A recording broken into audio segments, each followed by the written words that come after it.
Hello, welcome to Cook With Me, gluten-free. I'm Robin. Thank you so much for joining me. If this is your first time, welcome. I'm so glad you're here. Today we are going to make a holiday favorite, and that is sweet potato casserole. Now, of course, you can eat this year-round. Doesn't have to be the holidays. But I don't know, when you have these flavors that come together, they speak to that holiday season. So we are going to get started. I'm going to try to make sure that you just capture the highlights as to not make this video too long. So let's look at what I'm going to be using. First of all, the sweet potatoes. I took the cheater's way out. I'll admit it. I did not peel and boil my sweet potatoes. I got my sweet potatoes from the frozen section. Typically, I get the organic ones from Aldi, but Aldi was sold out of their frozen organic sweet potatoes. So I went with the Walmart brand Great Value. These are, of course, naturally gluten-free. They are just sweet potatoes chopped up, and I pop them in the microwave. It says 5 to 6 minutes, but I keep them in there a little bit less, and then I let them sit in the bowl and kind of defrost naturally. Then I am using, for the very first time, Trader Joe's all-purpose gluten-free flour. This is a sweet potato casserole that has a pecan topping. So if you have a nut allergy, this probably isn't one for you.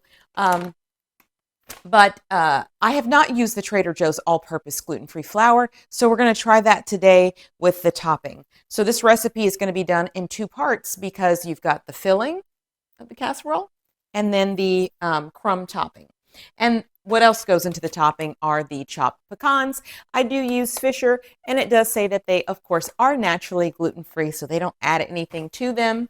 So we're going to jump right over. I do have my KitchenAid out today. You can see that behind me with my whisk head because we need to, again, power through this recipe. Here are my chopped sweet potatoes. At this point, what I like to do is use a masher or a fork just to kind of get them nice and creamy before adding on the whisk attachment. And we'll talk about the other things that we're adding as we go. First thing going in is a half a stick of butter. After our half stick of butter, we're adding in our 1/4 cup of brown sugar. After the brown sugar, we are adding in our vanilla extract, which is 1 teaspoon. After the vanilla extract, we are going to add in our salt, and we've got a half teaspoon of salt.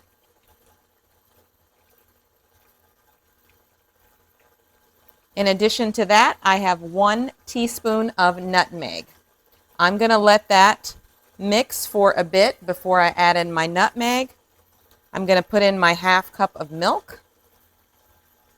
I'm pouring that in slowly. That's really going to help those sweet potatoes soften up and come together. I do have this on low speed.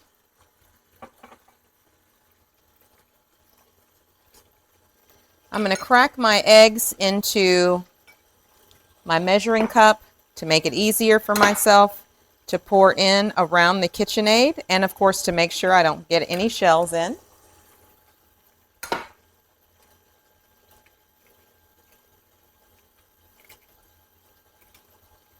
All right, 2 eggs going in.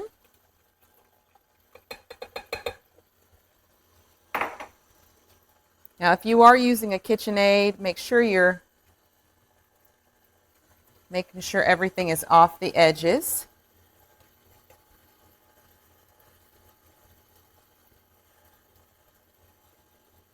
All right. Now I'm going to add in my teaspoon of nutmeg.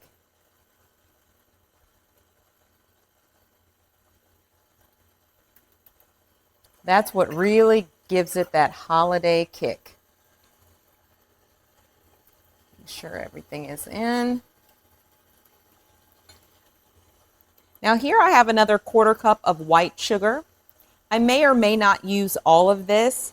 It just kind of depends.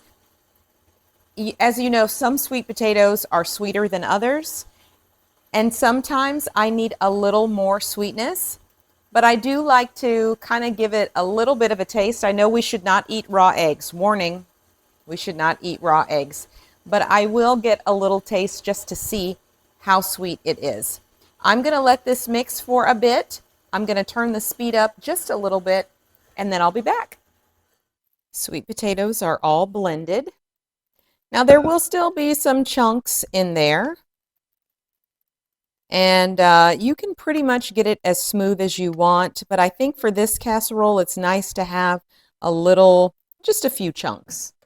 Even when you boil your sweet potatoes, make sure that you cube them before you boil them.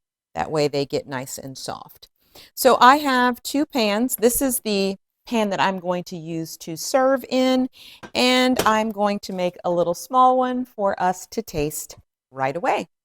All right, I'm going to put in the vast amount of it in my serving dish here.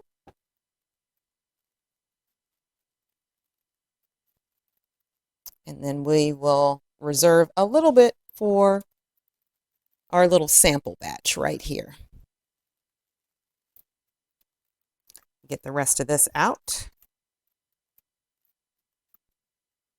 And it's just enough for us. And the rest is in here. All right, I will be back so that we can do the topping. Time to work on the crumble topping. My serving dish, I put that away. We're just working on the small one right now. So I've got a 1/2 cup of, again, the all-purpose Trader Joe's flour. We're mixing this all in a bowl. This is a 1/2 cup of packed light brown sugar. This is a 1/4 teaspoon of salt. And I'm going to mix all of that together first.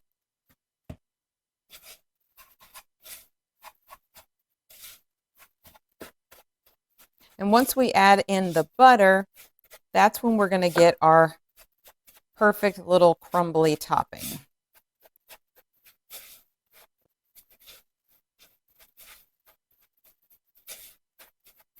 And what I like to do is I like to add in half the pecans, the chopped pecans. This is 3/4 cup. I like to just add in half, or maybe a little less than half, and then start adding in the butter. And this is a 1/2 stick of melted butter. So here we go. And of course the flour will start kind of clumping together and make the perfect topping. And always I say, if you feel like you need a little more butter, go for it. Because you want all of the flour to be covered and saturated so that you can get that perfect crumbly topping. Okay, I'm going to add in more pecans here. That's the rest of the pecans. Let me show you how it's looking right now. And I should be good on my butter. I have that much left, so we'll see. I think it'll be pretty good. Again, you just don't want any loose white flour left over. Yep, perfect amount.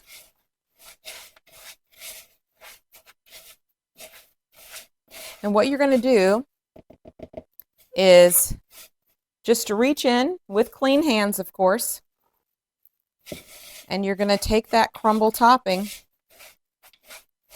and just cover your sweet potatoes.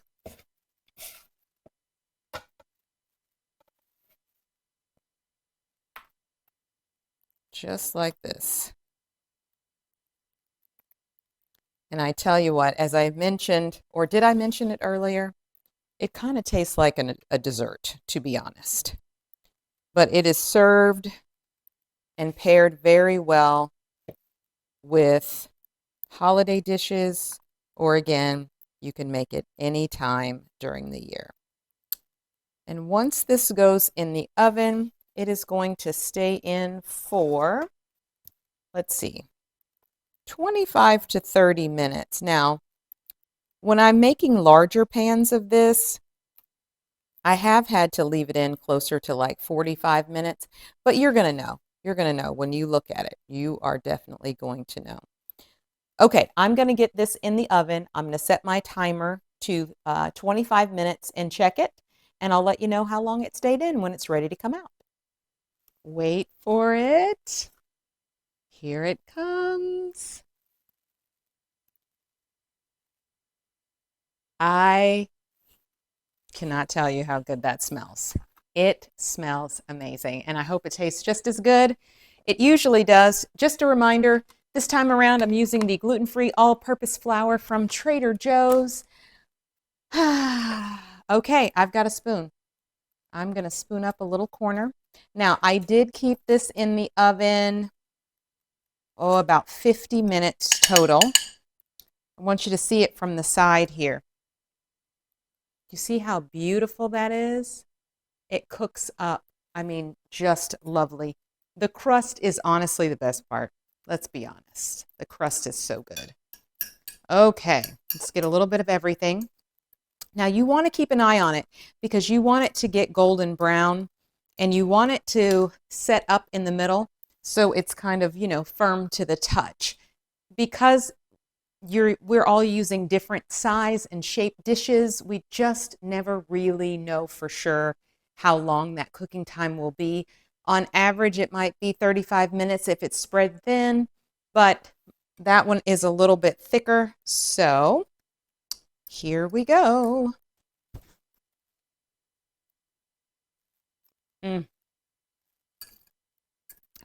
It's so buttery and delicious. And the sweet potatoes, I mean, I want to eat it all right now. Very, very, very, very good. And so easy. Once you have all your ingredients together, it's super easy to make. Now, I just took mine out of the oven. It would be nice for it to kind of sit for a little bit, but this is absolutely delicious. Thank you so much for joining me on another Cook With Me Gluten-Free. I certainly hope you try the sweet potato casserole. And don't forget to like and subscribe and comment down below if there's something that you want me to make or try. I will see you next time.